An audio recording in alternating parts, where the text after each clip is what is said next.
Clemson's Memorial Stadium, the real Death Valley, is by far the toughest place to play in the nation, and it's not that tough of an argument.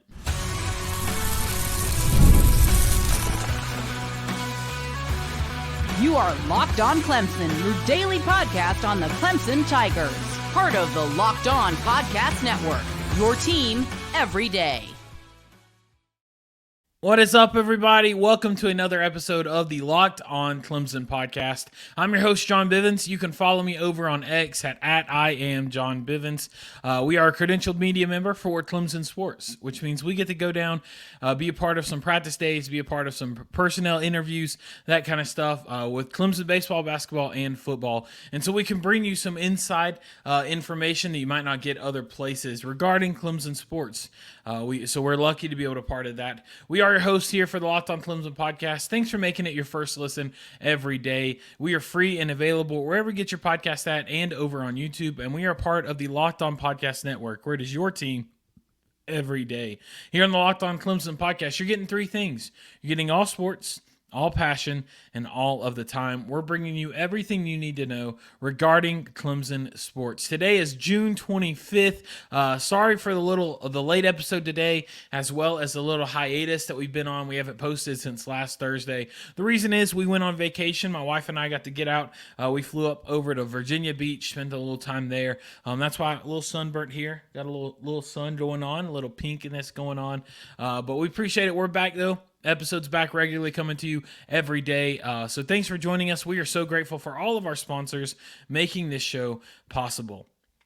And so today we want to get started by talking about a segment that is honestly, I don't think was meant to cause a lot of argument, but my gosh, it has caused so much. So EA Sports College Football Game of the Year, game of the past 5 years, honestly, maybe game of the decade.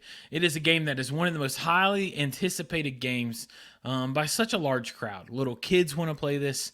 Teenagers want to play this. 20-year-olds, 30, all generations want to play this game because, one, there's so much nostalgia with it, right? 2014 game, we've talked about it. That was one of the best games. One of the best feelings was waking up on a Saturday, playing college football, watching your team, and then playing it some more. So it's one of the most highly anticipated games. It's supposed to come out middle of July. July 16th is pre-release. We did pre-order that, so we will be playing that July 16th and giving you a full update and our opinion on it on the 17th. But that game is coming out soon. And this week, they're releasing a lot of different information. They're releasing a deep dive into stadium sounds and stadium styles. They're releasing a deep dive into different play styles and all that kind of stuff.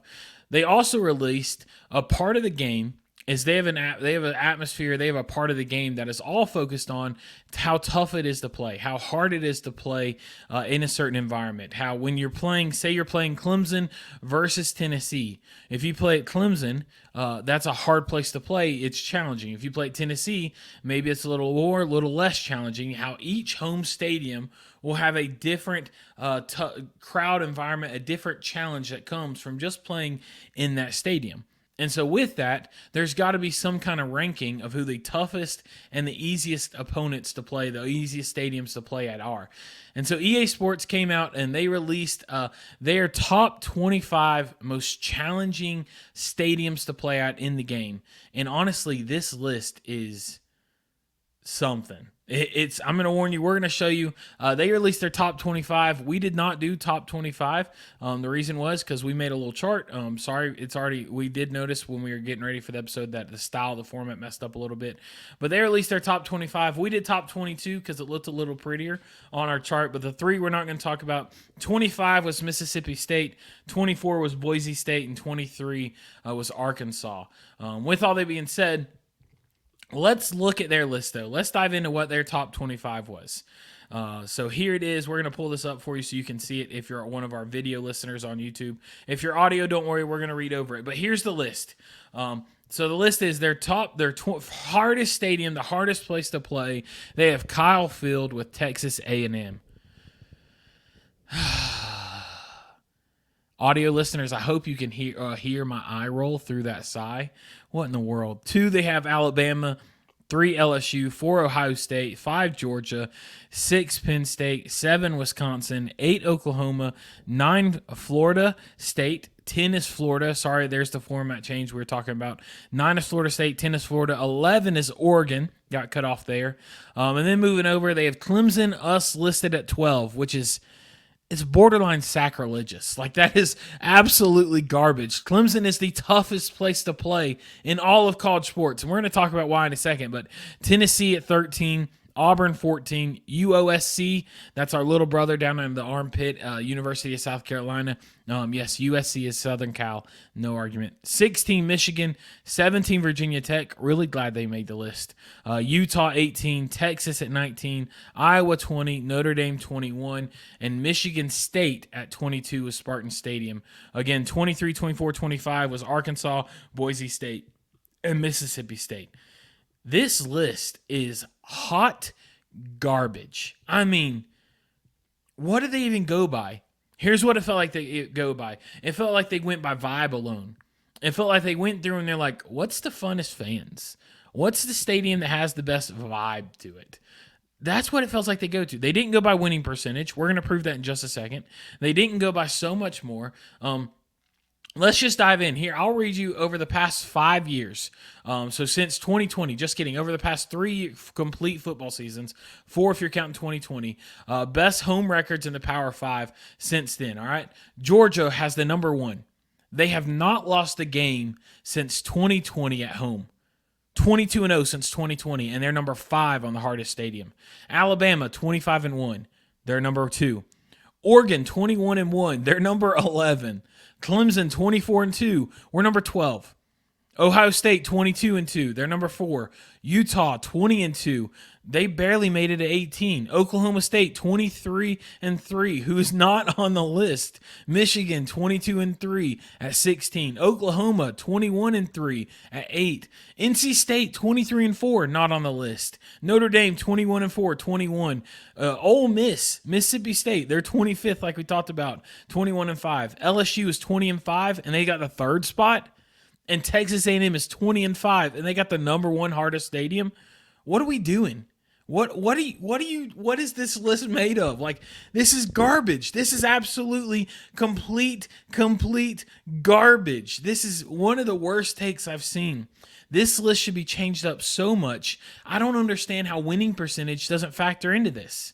I completely don't. Penn State has lost more than 5 games. Wisconsin more than 5. Oklahoma more than, or they only lost 3. But you go through this, if a team doesn't have successful years, and I'm not talking 1 or 2 in a row, in order for you to be the hardest places to play, you've got to have more success than 1 year. 1 year could not mean an environment. That could mean you just got a stacked team. An environment means that over a long period of time, and we just talked about 4 years, and that's the success we've talked about.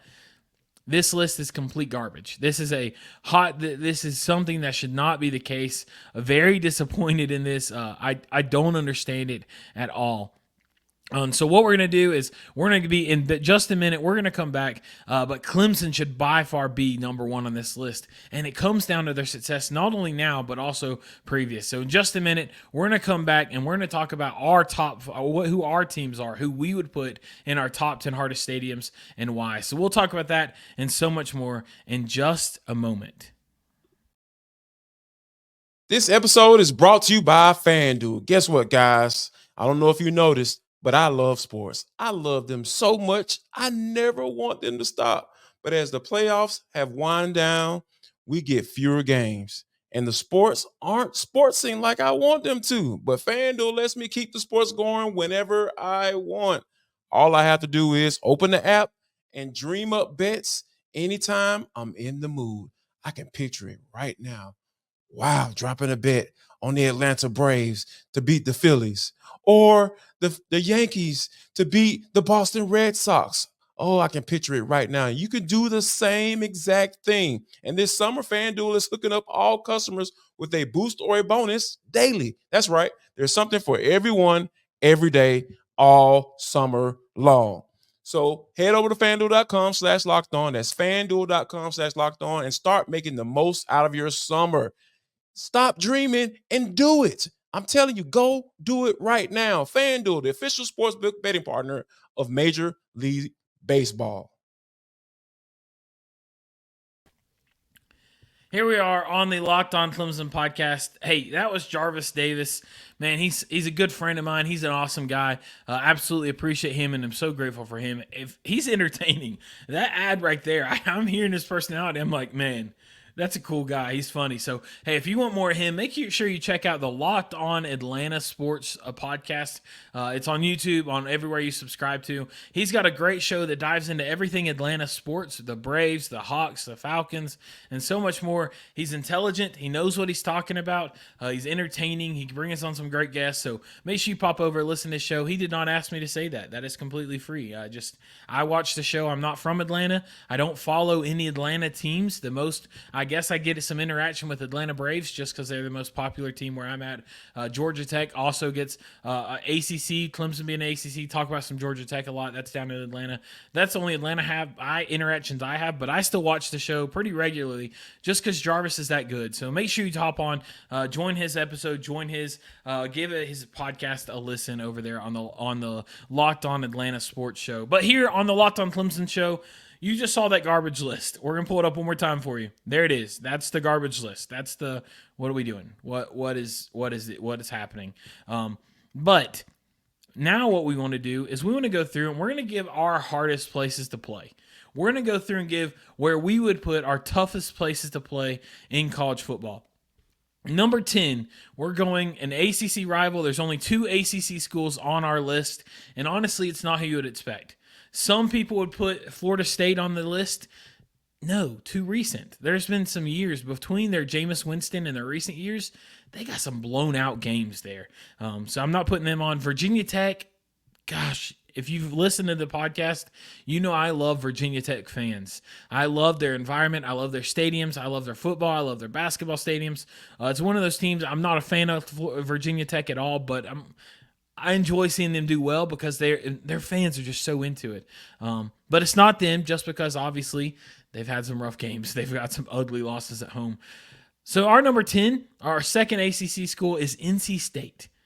NC State, or down in Raleigh, man, that is a tough environment. I've been there for 2 Clemson games. One was a close game. One was a blowout by Clemson. I went there for a Liberty game against NC State. Liberty is one of my alma maters. Graduated from my master's there. NC State that place is electric. One of the reasons is they do let fans leave and come back in. So I'm not saying what they're doing, but most of the time they're not doing something smart. And so they come in, they get rowdy. Their fans are in it the entire time. That time when we went to a Clemson-NC State blowout, me and Anthony, who's been on the show before, went to a game down there, and he's a big NC State fan, and we were blowing him out. Like, I think we were up by 30 at one point. And we were up by 30 early, before the end of the first half. And still late in the game, fourth quarter, their fans, they scored a late touchdown. Garbage time, didn't matter. Our backups were in. And their fans are still screaming, talking trash to me because I got my Clemson stuff on. I'm like, yo, we're up by 40. What are you talking about? And they're still screaming. They're in it. It's a rocking place. And I know we just said we blew them out, but we just talked about the records, right? Like we just mentioned it. Since 2020, NC State has only lost 4 home games. 2 of those to Clemson in the time where they won the national championship. So that's hard I have them at number 10. Number 9, I have LSU. Again, they've lost 5 games in 4 years. If you're losing more than a game a year, you can't be the hardest spot. That list over there that we already talked about, the garbage list that we've talked about a couple times right now, they had LSU pretty high at number 3. So take that for what you want. Take that for what it might be. Yeah, we had them at 9. Oklahoma, we had at 8. Again, that's another school that's like, it's a tough place. They got the fans, they've got the traditions. AAC or the EA Sports had Oklahoma. I thought they had them good ranked. They had them at 8 here, which is why we had them. So I think that might be one of our only accurate rankings that we have on this list. 7, we have Ohio State. Ohio State's definitely a great place, definitely a fun place to play. Just kidding. I can't stand it. I can't stand Ohio State. But they're tough. You can't deny that. They've got a good winning percentage. Past 5 years, they're 21-5, which is respectable. Again, though, they've lost more than a game a year, so it's hard to compete. It's hard to say you're one of the best places if you're losing more than a game a year at your home stadium.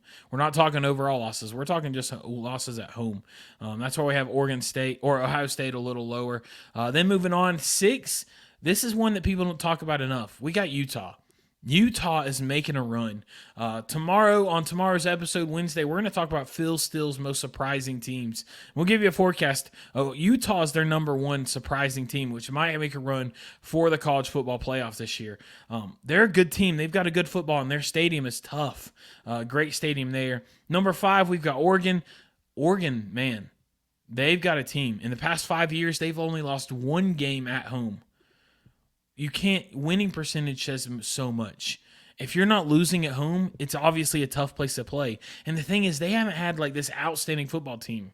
Past 5 years, they haven't had this huge championship. They've had a couple good runs with Bo Nix, but overall, they haven't been this like elite team. But yet they've only lost 1 home game. And I get it. Who are they playing? They've played some ranked teams. They've played a good amount of ranked teams, and they're still winning that. So that's why I have Oregon tracking their top 5. Michigan at 4. I mean, it's Michigan. They've lost 3 home games in the last 4 years. They're doing something well. They're on the longest active win streak right now. It actually might be Georgia. Georgia's the longest home winning streak, and then I think Michigan is number 2. So Michigan falling in number 4. Number 3, we have Georgia. Georgia is 22-0. And some people, honestly, I'm okay with the top 3. Anybody putting these 3 any spots. This is our list, but as long as you have these Nets 3 anywhere in your top 3, I respect your list, and I'm not going to throw it out. But I have Georgia at number 3. Yes, over the past 4 years, it is the toughest place, but overall, it's not. As Georgia is very much a team that is driven by success. There was a long period of time in the mid-2000s, late 2010s, Georgia wasn't that competitive. They weren't competing. They weren't unknown. They weren't up there a lot. And when that was the case, their environment showed that. They have one of the best environments in the nation if they're winning. And so if they're not winning, there's not a lot of people there, which can't be said for some other schools. So that's why you have them at 3.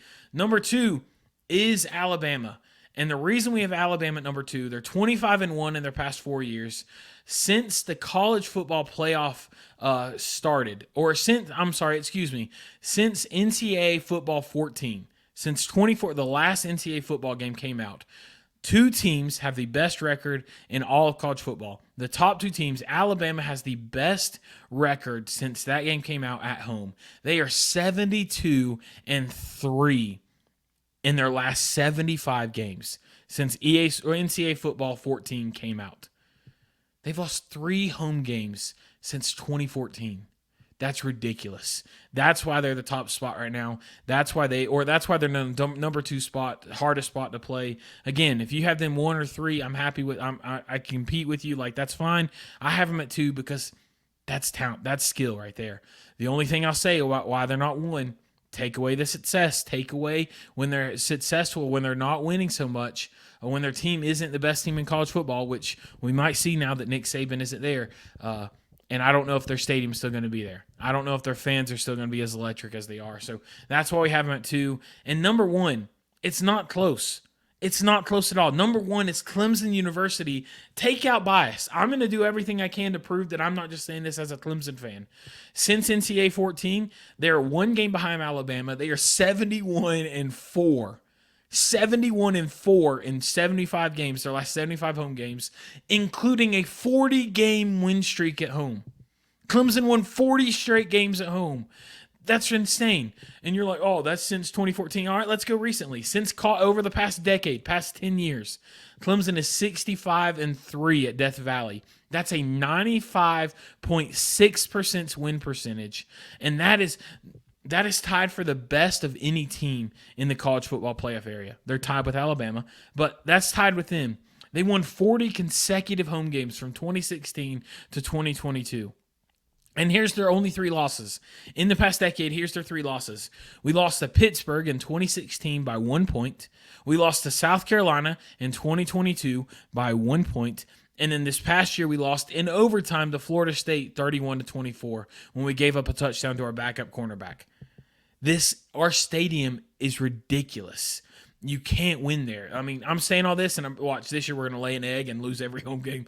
I would cry so hard. But that's Clemson by far. The stats prove. Day game, night game, no matter what it is, Clemson is the toughest place to play in college football, and it's based on stats. I just read the stats. Since the college football game, second best record by one game. Since college football playoff era, tied for the best winning percentage. Since going through just the past 4 years, we have the fourth best record, only losing 2 games in 4 years. One of those in 2022. The other one in last year, 2023. One was against one of the biggest rivalries with Clemson versus South Carolina, that one of the biggest rivalries in all of sports. One was against the number 4 team last year that went undefeated, and we lost them in overtime. Clemson is the hardest place to play in college football. No matter the time, no matter the day, no matter the opponent, it's going to be a tough game in Death Valley. They're either going to lose by 1 possession or they're going to win by 10 or more. So that is why Clemson is by far the toughest place to play in college football. With all that being said, we're going to take one final break. When we come back, we're going to talk about our weekly segment of Tracking Tuesday. We'll see you in just a moment. Welcome back to the Locked On Clemson podcast. We are so grateful for all of our ads. We're so appreciative for everything they do. One of them being eBay Motors. Passion, drive, and patience. That's the formula for winning championships, and it's also what keeps your ride or die alive. eBay Motors has everything you need to maintain your vehicle and level it up to peak performance. Superchargers, roof racks, exhaust kits, LED headlights, and so much more.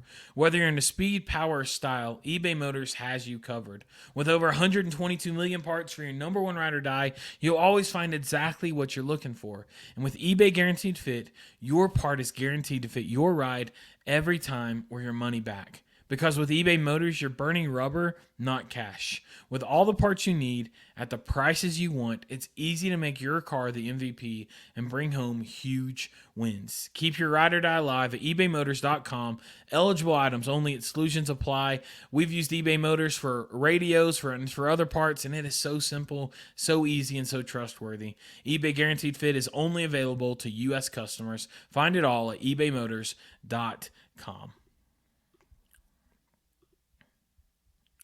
Welcome back to the Locked On Clemson podcast. Hey, don't know what that was, but we're going to welcome back to this episode. We're going to wrap up this episode with what we do every single week on Tuesday, which is our Tracking Tuesday. What this is we come forth and we bring you some of the most recent recruiting news, good or bad, all sports Clemson. This being a football episode and mainly a football podcast during this time of the year, we're going to talk about some football prospects. We've got some news that is really a little hard beat to take, and then we've got some news that could be really good news. So we're going to talk about both of those in just a second. But with those, here's what we're going to talk about. Here's what we're first going to start off. Not some great news, but we're just going to talk about it still. Recently, we had 2 prospects that we were really hoping to get. 2 ones that were supposed to be really big end up not choosing Clemson. And so, honestly, Clemson with the transfer portal, with Dabo and how he stands on transfer, not taking any in, the only non-military school in all of FBS to not bring in a transfer, that's rough. With that being the case, everybody's looking at Clemson's prospects. Everyone's looking at what their class is going to be. Everyone's being like, oh, can Dabo still recruit, or is he done with that too? And at one point, Dabo was like, forget all you guys, I'm recruiting my butt off. And he came out and he had the number 1 class in 2025 at one point. Now things have changed a little bit. We've dropped a little bit. We're still top 5, but we had 2 players that we were really hoping to rank, really hoping to land, and it just happened to happen that neither of them have decided to come to Clemson.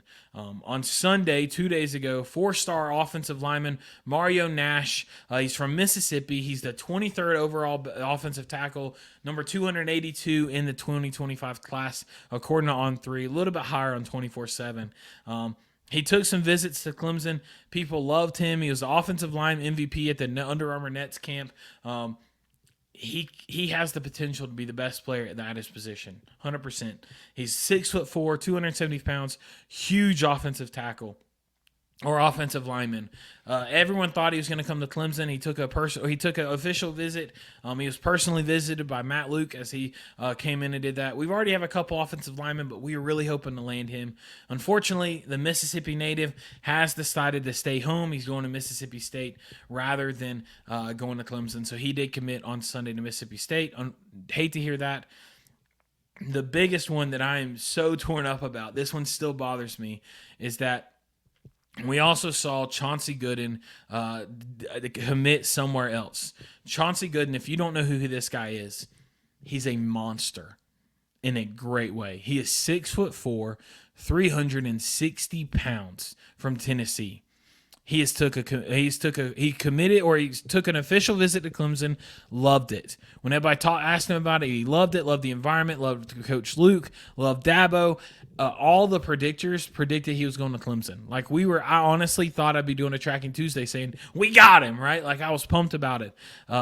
It felt like he was a good match. All the machines, On3 is this great recruiting prediction machine, had Clemson the overwhelming favorite in order to get this player, in order to get Chauncey. Supposed to go to Clemson. Instead, he decided to commit to the University of Colorado. He got sucked into prime time. So he is not coming to Clemson as well.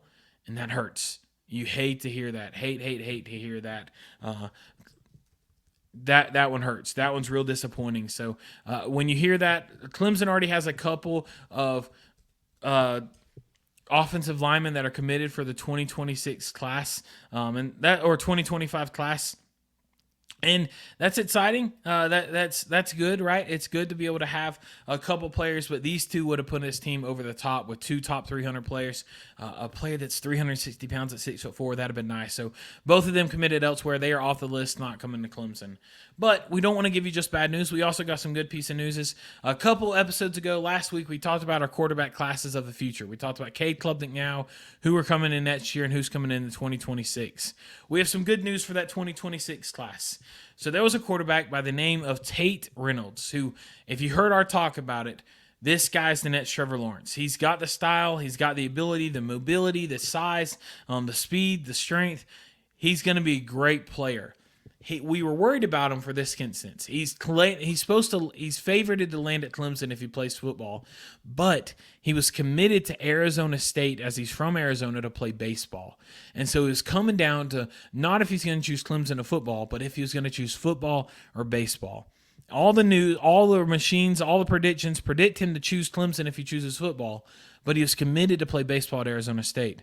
Well, we got some great news. The 6'3", 195 quarterback has decided he decommitted from Arizona State and decided he didn't come out and say he's not playing baseball, but the news is basically saying that he's not going to be playing baseball, that he's going to go to football. Love to hear that. It's looking like he's going to be the first quarterback of the 2026 class. He's going to be the guy, and that's this. I'm going to remind you of this. Cade Klubnik's a junior this year. Next year he'll be a senior, and he won't have any eligibility left. 2026, Tait Reynolds is going to come in, and he might not start week 1. He will be the starter as we get later into it. So we're excited to see that. I can't wait. Great news coming from Tait. Great news hearing that. I really think, honestly, I think in the next couple weeks, Tracking Tuesday, we'll have something amazing to be like, Tait Reynolds is coming to Clemson. This guy's going to be great. He's going to be, honestly, I already said it once, I'll say it again. He's going to be the future of Clemson University if he chooses to come here. I think he's that good. I know some people disagree. Some people think other players are going to be like Blake Hebert is also coming to Clemson with that as well. He's going to be a great quarterback. But I think Tait Reynolds, I think he's something special. He's got that X factor. But that is our Tracking Tuesday. And with all that being said, that's going to wrap up this edition of the Locked On Clemson podcast. Hey, later this week, we're going to dive into some football discussions, and we're going to keep this football conversation going. We got an episode coming out tomorrow talking about Phil Steele's most surprising teams in college football this year. Hey, let us know what your thoughts on today's topic, though. Reach out to us over on X at I am John Bivens or the Tiger Wire. Email us, drop a comment on YouTube. Let us know your thoughts on the toughest stadiums to play in. What's your thoughts on our list? Do you agree, disagree? Where would you rank everybody else? If you haven't, make sure you subscribe to this podcast, wherever you get your podcast at. We were on the road to 900 and we hit it. Let's go. We appreciate all of you. Now we're on the road to 1,000, so we can't wait to see that. But make sure you subscribe. That way every day we can be your first listen here on the Locked On Clemson podcast. We can't wait to see you on tomorrow's episode. Until then, keep that Tiger pride alive and roaring, and as always, go Tigers.